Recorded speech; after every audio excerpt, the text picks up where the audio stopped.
আমরা চলে গেছিলাম ইকো পার্কের হরিণালয়। নাম হরিণালয় হলেও এখানে হরিণ ছাড়া আরো অনেক কিছু ছিল।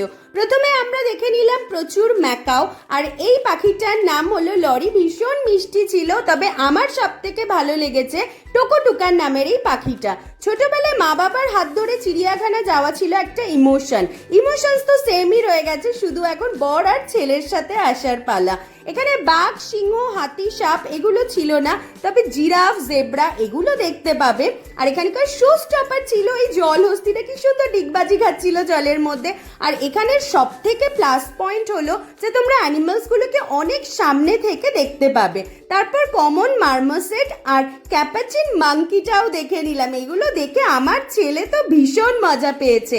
আর এই নেচার্স ক্যাফে বলে এই জায়গাটায় তোমরা একটু টুকটাক স্ন্যাক্স খেয়ে নিতে পারো। তো এই ছিল আমাদের জুয়ের জার্নি। তোমরা কিন্তু অবশ্যই একবার হলেও জায়গাটা ভিজিট করো।